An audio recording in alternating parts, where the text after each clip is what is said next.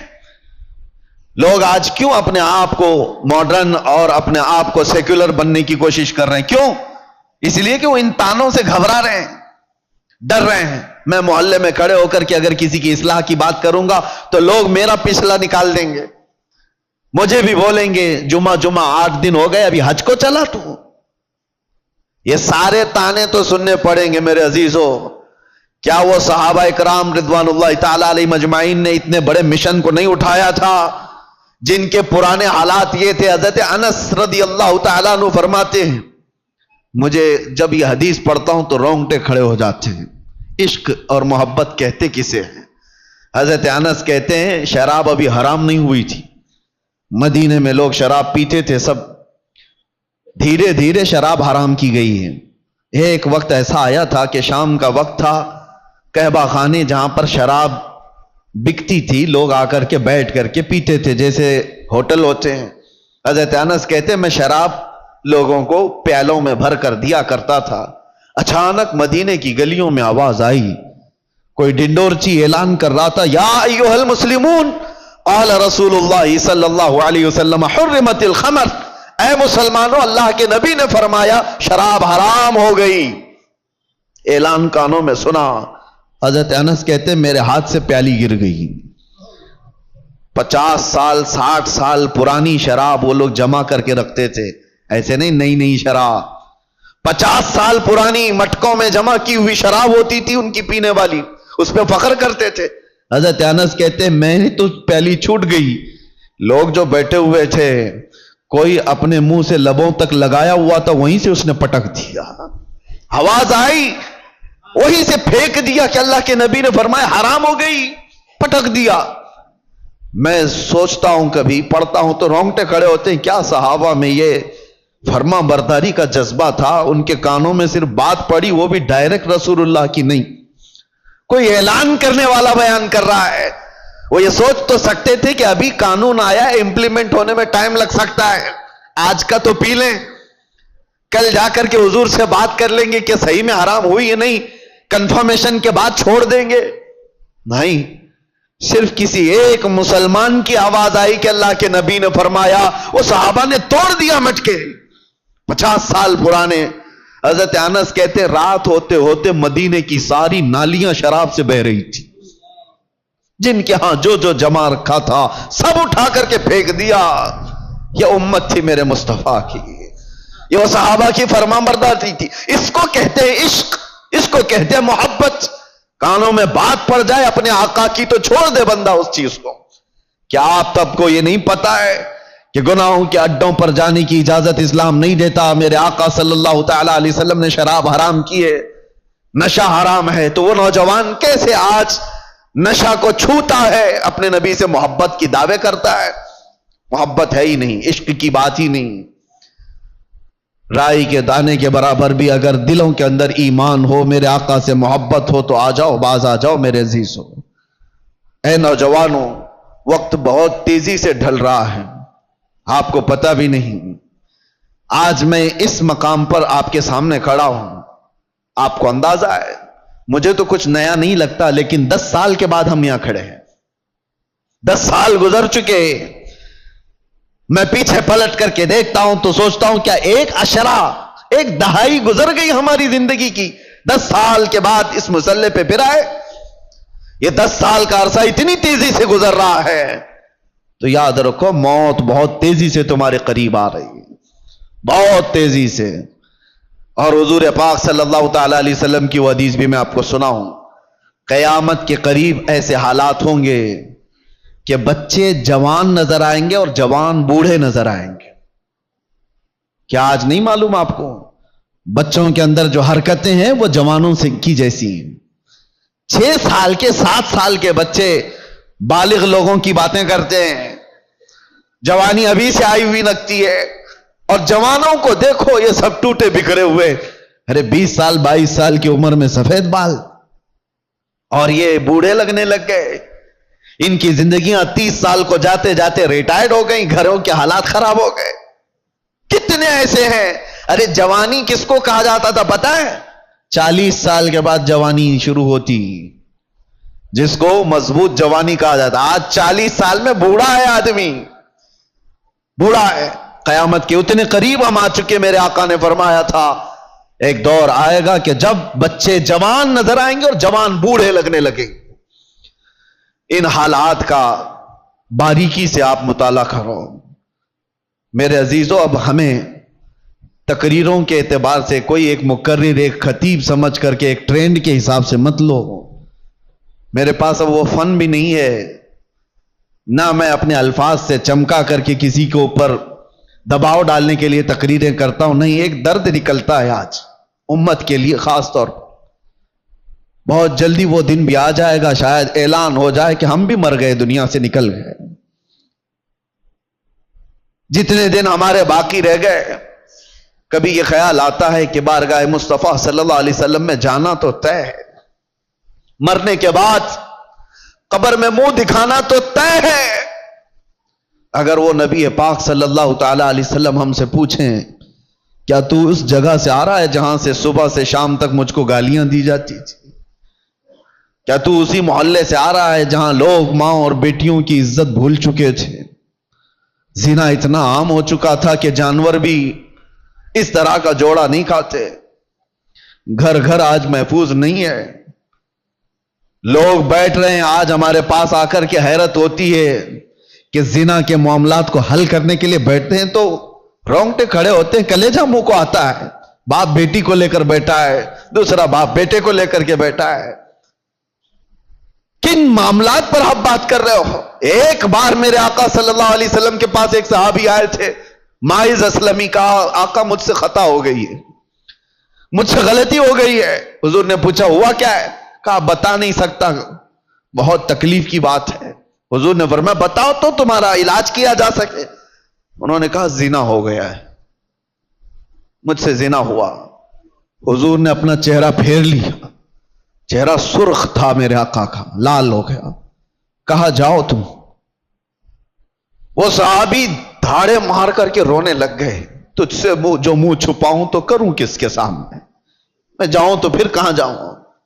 نبی پاک صلی اللہ تعالی علیہ وسلم نے ان کو کھڑا کر کے پوچھا ہوش میں کہہ رہے ہو؟ انہوں نے کہا ہاں میں ہوش میں کہہ رہا ہوں، ہو گئی مجھ سے خطا.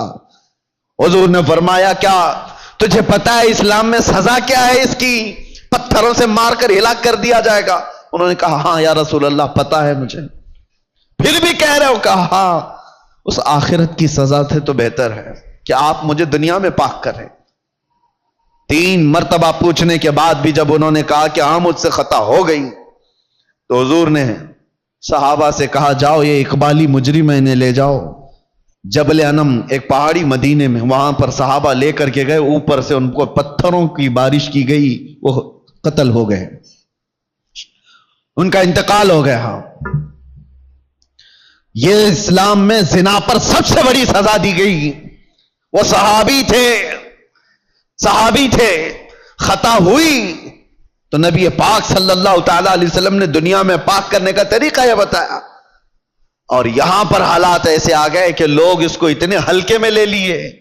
پھر مجھے وہ حدیث یاد آتی ہے، حضور نے فرمایا تھا قیامت کے قریب زنا اتنا عام ہو جائے گا کہ انسان ایسے جوڑا کھائیں گے جیسے گدھے اور کتے راستوں پر جوڑا کھاتے ہیں.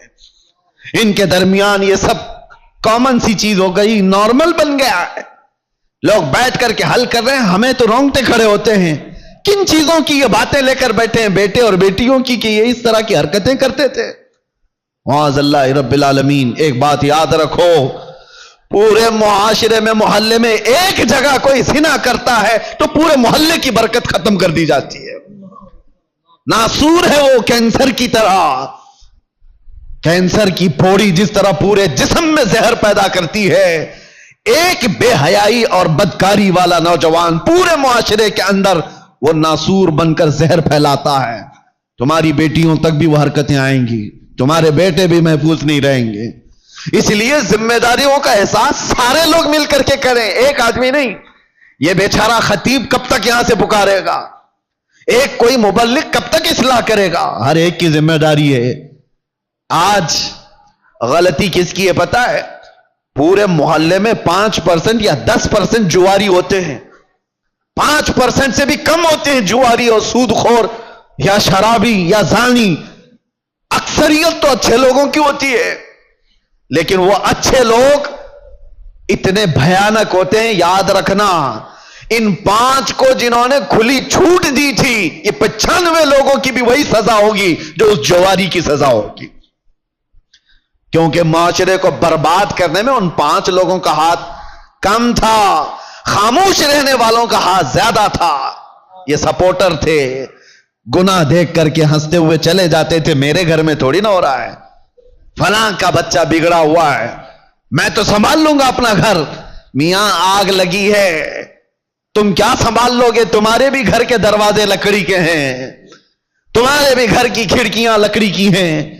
وہ آگ کے شعلے جب نکل کر کے آئیں گے تمہارے دروازے بھی جلائیں گے. یہی حال ہے آج ہمارے گھروں میں. تمہاری بیٹیاں بھی ہیں یا نہیں؟ تمہارے اپنے بیٹے ہیں یا نہیں؟ دوسرے کا بیٹا بگڑ گیا، دوسرے کی بیٹی بگڑ گئی تو آپ ہنس کر تماشا دیکھ رہے ہو کہ فلاں نشہ کر رہا ہے. پہلے حال یہ تھے کہ ہماری جماعت کے لوگ کہیں بیٹھے ہوتے تھے تو آوارہ لوگ ان کے سامنے سے گزرنے میں بھی ڈرتے تھے. گزرنے میں انہیں ڈر لگتا تھا کہ بڑے لوگ بیٹھے ہوئے ہیں. آج وہ وقار ختم کیوں ہوتا گیا؟ اپنی ذمہ داری کا احساس جب بندہ ختم کر لیتا ہے تو اقبال نے یہ بہت پہلے کہا تھا، قوت فکر و عمل پہلے فنا ہو جاتی ہے تب کسی قوم کی شوکت پہ زوال آتا ہے. سوچنے سمجھنے کی صلاحیت پہلے یہ ختم ہو جاتی ہے تب جا کر کے قوم کے اندر بدکاریاں پھیل جاتی ہیں، یہ زبوں حالی کا شکار ہوتی ہے. آج قوم کے اندر جو معاملات ہیں ہم گرے ہوئے اس لیے ہیں کہ ہم اپنی ذمہ داریاں نہیں سنبھالنا چاہتے. اب ظاہر سی بات ہے، ایک آدمی بولے گا تو اس کو پکڑ کر کے لے جائیں گے، بند کر دیں گے. دوسرا اٹھے گا اس کو پکڑ کر بند کریں گے اور سارے لوگ تماشا دیکھتے رہیں گے. یہ سوچیں گے نہیں یہ نہیں کرنا ہے، بولنا نہیں ہے. میں سمجھتا ہوں اس طرح کی بزدلی سے تم کتنے سال جی سکتے ہو؟ چپ چپ رہ کر کے برائیوں کے بارے میں نہیں بولو گے، کمپرومائز کر کے جیو گے، کب تک رہو گے؟ موت تو آنی ہے. تو جب مرنا ہی ہے تو گیدڑ کی 100 سالہ زندگی سے شیر کی 1 دن کی زندگی بہتر ہے. حق بات کرو، لوگوں کی اصلاح کرو اور دنیا سے عزت کے ساتھ جاؤ. اور ایک بات اے نوجوانوں، دنیا کے تمام معاملات میں 100 سال کی زندگی میں وہ عزت نہیں پاؤ گے جو دامن مصطفیٰ میں 1 منٹ میں عزت مل جاتی ہے. میرے آقا کے قدموں سے لپٹ کر 1 منٹ کی جو زندگی تمہیں عزت دیتی ہے وہ دنیا داروں کی 100 سال کی نوکری تمہیں عزت نہیں دے سکتی. اسی لیے میرے مرشد نے فرمایا تھا، بل ہوا سن سیم و زر کی بندگی اچھی نہیں، ان کے در کی بھیک اچھی سروری اچھی نہیں. آؤ اصلاح کے لیے اپنے ان معاشروں میں اصلاح کا کام تیزی سے شروع کر دو. اگر آج تھوڑی سی تمہاری حرکت باقی رہے گی تو امید ہے کہ ہماری جو نئی نسلیں ہیں وہ اس بات پر تو باقی رہے. میں سعودی عرب میں دیکھ کر کے آیا ہوں جنہوں نے اپنے بچوں کو آسٹریلیا امریکہ میں پڑھانے کے لیے بھیجا تھا. آج وہ بچے پلٹ کر کے آئے ہیں اور وہ پوچھتے ہیں ہو از دا محمد؟ محمد کس کا نام ہے؟ یہ ریئل بات میں آپ کو بتا رہا ہوں. ارے جہاں اسلام کا مرکز رہا، جہاں سے اسلام پھیلا پھولا، ان کے بچے آج غیروں کی گود میں ڈالے جانے کے بعد آ کر اپنے نبی کو پہچان نہیں پا رہے ہیں. تم نے بھی کیا سوچا ہمارے بچوں کو سوشل میڈیا پر چھوڑ دیں گے، یہ سارا کچھ موبائل سے، گوگل سے، انٹرنیٹ سے سیکھتے رہیں گے؟ کل کو یہی بچے کھڑے ہوں گے جو اپنے نبی کو نہیں پہچانتے، وہ اپنے باپ کو قیامت میں کیا پہچانیں گے؟ اور تمہارے مرنے کے بعد کیا ایصال ثواب کر سکیں گے؟ ادھر تمہارا جنازہ لا کر کے رکھا گیا ہوگا، تمہارا بیٹا باہر کھڑے ہو کر کے انتظار کر رہا ہوگا، نماز ہو جائے گی تو اٹھاؤں اور ڈا کر کے دفن کر کے آؤں، اسے توفیق بھی نہیں ہوگی کہ وہ تمہارے لیے جنازے کی نماز پڑھ سکے۔ کیوں ایسے معاشرے میں جینے کی ضرورت ہے؟ ہمیں جو رسول اللہ صلی اللہ علیہ وسلم نے معاشرہ عطا کیا، اس معاشرے میں امن بھی ہے، عزت بھی ہے، وقار بھی ہے۔ آؤ واپس سے پھر اس ماحول کو بنانے میں آپ سب سترک ہو جاؤ، متحرک ہو جاؤ۔ ہر محلے کے نوجوانوں سے میں گزارش کروں گا، تم 5 ہی صحیح 10 ہی صحیح کھڑے ہو جاؤ ذمہ داری لے کر کے کہ ہم اپنے محلے میں بے حیائیاں نہیں ہونے دیں گے۔ انقلاب آئے گا میرے عزیزو۔ تم یہ مت سوچنا کہ ہم 5 اور 10 لوگوں سے کیا ہوگا، تم اپنی طاقت پر کبھی مت جانا، اس لیے کہ وہ رب العالمین ارحم الراحمین، اس کی طاقت کا تمہیں اندازہ بھی نہیں ہے، اس کی طاقت کا اندازہ نہیں ہے۔ آج سے 5 سال پہلے ہبلی کی ایک مسجد سے 50 لوگوں کے بیچ میں نے ایک پاکھنڈی کو اعلان کیا تھا، آپ کو پتا ہوگا۔ ہم نے یہاں سے موبائلے کا چیلنج کیا کیا تھا؟ یہ رب العالمین کا کرم ہے کہ پوری دنیا کے خطے خطے میں وہ آواز پہنچائے گی، جس کو پہنچنا تھا اس کو بھی پہنچی۔ تو کبھی یہ مت سوچنا کہ میرے ایک کے چاہنے سے کیا ہوگا، بہت کچھ ہوتا ہے۔ آواز اٹھا کر کے تو دیکھو، اصلاح کے لیے کھڑے ہو کر کے تو دیکھو۔ بازو ہمارے کمزور ہیں، رب العالمین کی طاقت کمزور نہیں ہے۔ تم اگر کھڑے ہو گئے اصلاح کے لیے تو اللہ تعالیٰ غیب سے اسباب پیدا فرمائے گا۔ ایک نہیں مانے گا، 2 نہیں مانیں گے، ہو سکتا ہے کوئی تو جیالا ہوگا جو تمہاری دعوت پر لبیک کہے گا۔ تم اپنے گھر کی دعوت تھوڑی نہ دے رہے ہو۔ اگر 5 نوجوان کھڑے ہو گئے ہر محلے سے اور وہ دوسرے بچوں کی اصلاح کے لیے کوشش کرتے رہے، خدارا کبھی یہ مت کہنا کہ ہماری ٹیم میں آ جاؤ، ہماری ٹیم میں آ جاؤ، ہماری تنظیم میں آ جاؤ۔